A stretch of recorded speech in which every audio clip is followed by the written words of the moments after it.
Información para poder identificar estos famosos síntomas que nos permitan ir previniendo, ir preparándonos justamente sobre el tema del COVID. Pero ¿qué tanto hemos hablado sobre los síntomas emocionales? ¿Qué tanto hemos hablado sobre la psicología en sí? ¿Cómo una persona puede llegar a sentirse si se entera que tiene COVID? ¿Qué es lo primero que pensamos? ¿Habrán camas UCI? ¿Podré atenderme?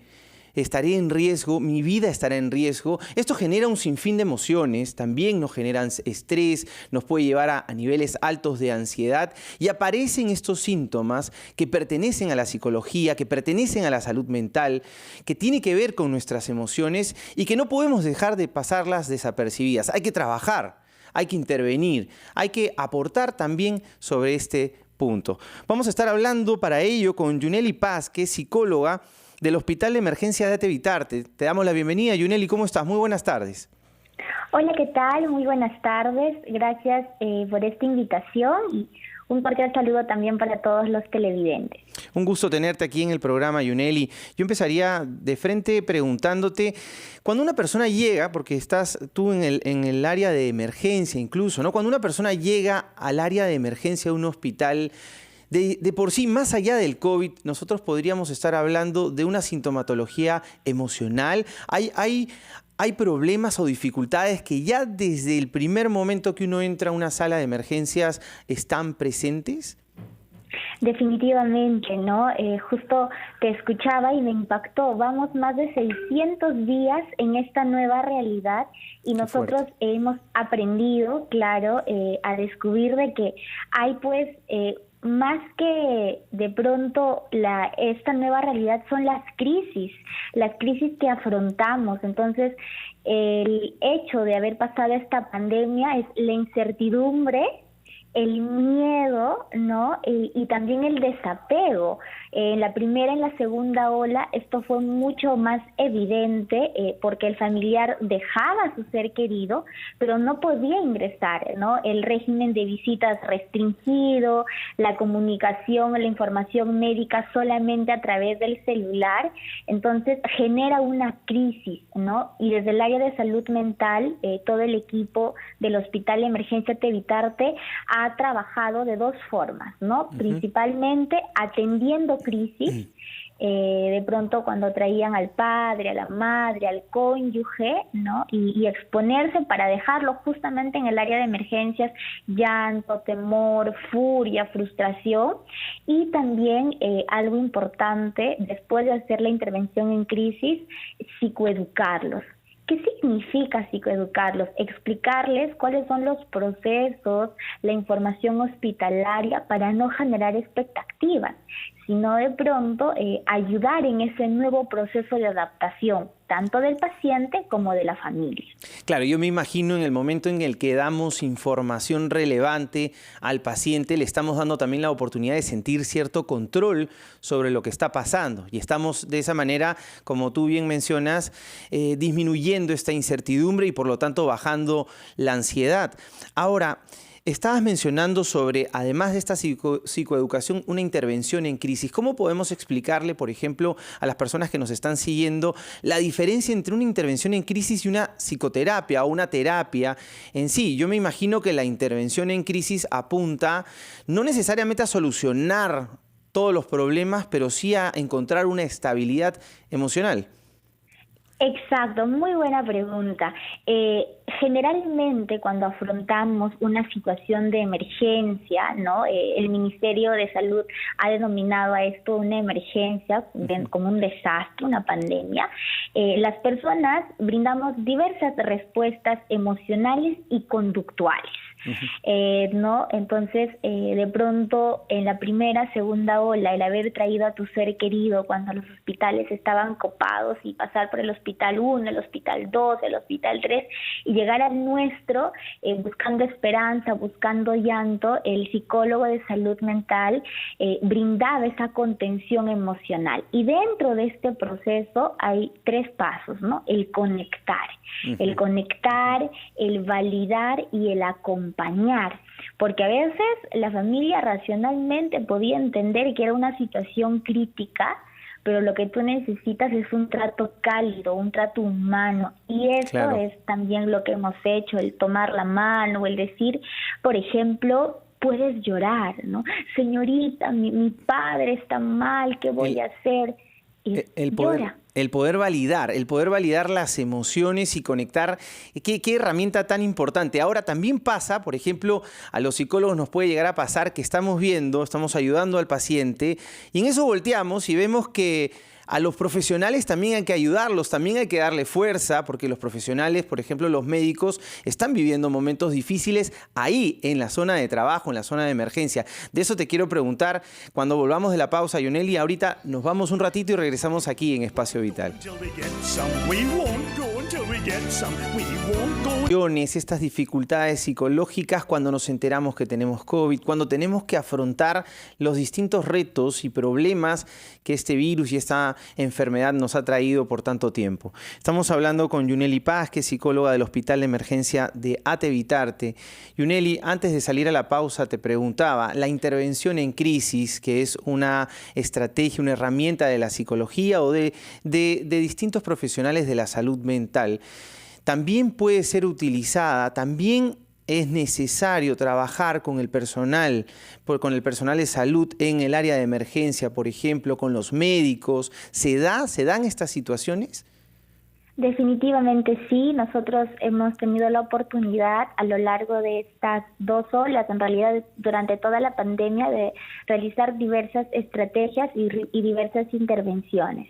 Una de ellas ha sido las pausas motivacionales, haciendo pequeños espacios, ¿no? Pausas activas para poder ayudar a gestionar el estrés, y las hacíamos de manera in situ, dentro de sus espacios de trabajo, no solo con los médicos, sino también con las enfermeras y con el equipo técnico, que es una parte fundamental en el sostenimiento, en el confort, en la ayuda para el paciente.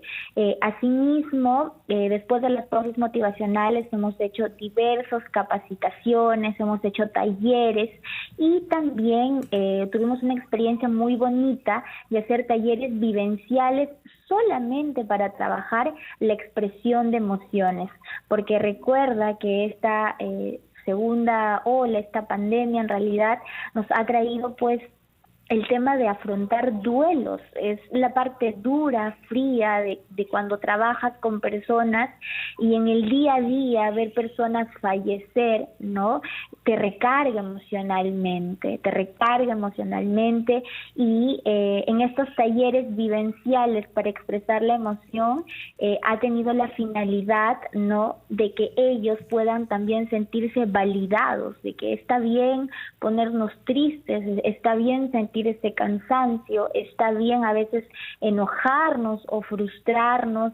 Entonces ha sido reconfortante. Hemos tenido la oportunidad también de realizar talleres, capacitaciones online también en nuestra plataforma virtual. El GEAP tiene un aula virtual donde pues se dio alcance en temas de duelo, de habilidades blandas, de una conciliación entre la vida laboral y la vida familiar del personal de salud específicamente. Yuneli, tú nos comentas un poco sobre esta expresión de emociones.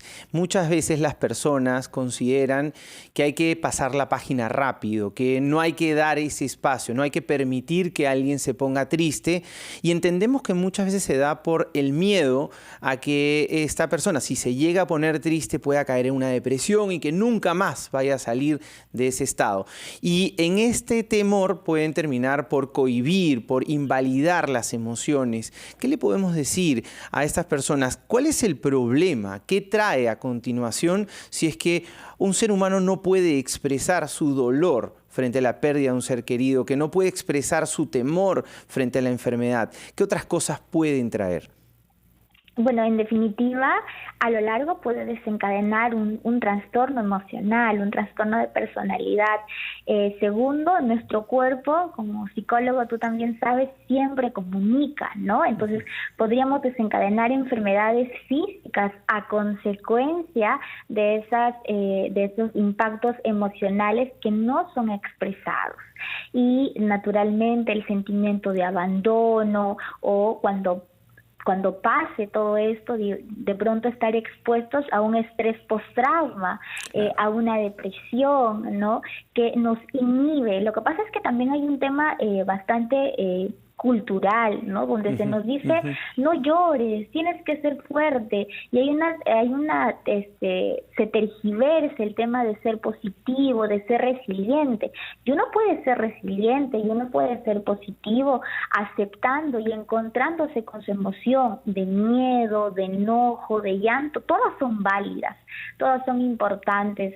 En un taller con médicos y enfermeras, para mí como profesional también fue tan reconfortante aprender sobre la validación emocional. Qué importante, es tu derecho. Qué importante lo que dices, ¿no? Porque llegar a ser resiliente, que tiene que ver con esta capacidad para salir frente a la adversidad, para llegar a ser resiliente es necesario ver el problema, no ocultarlo, porque si no, no se da esta oportunidad para resolverlo y para poder mejorar. Ahora, en estas intervenciones que se dan, en estas intervenciones en crisis, ¿se busca un espacio o se dan donde se tienen que dar? ¿Cómo es este momento? Si es que un paciente está entrando en crisis, si está entrando en algún problema, uno como profesional de la salud mental interviene en donde sea. ¿Cómo se da esta dinámica? Así es.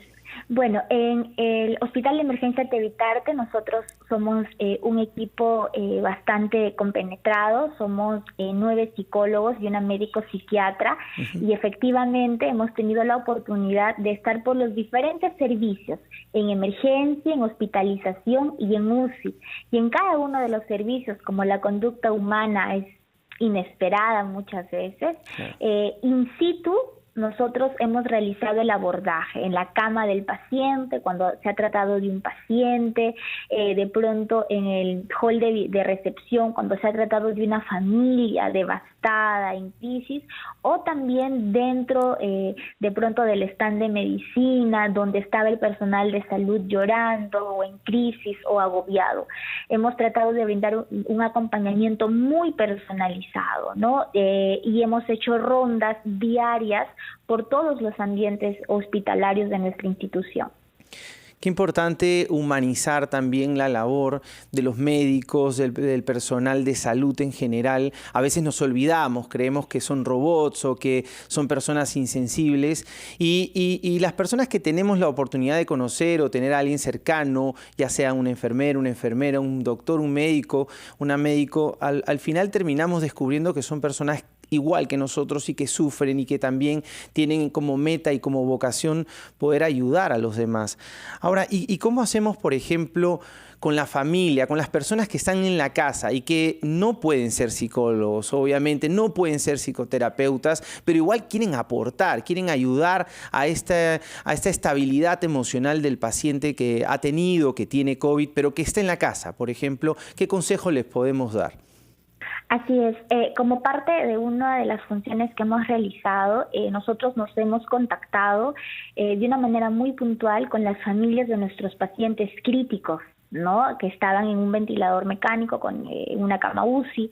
Entonces los llamábamos porque justo en este momento, o sea, en esta parte de cuando tú tienes un familiar en cuidados críticos, en cuidados intensivos, hay algo muy valioso que se llama pautas de autocuidado. Entonces, si tú que nos estás viendo, ¿no? Estás pasando o conoces que alguien está atravesando una crisis, tenemos que grabarnos esta palabra, pautas de autocuidado. ¿Qué significa?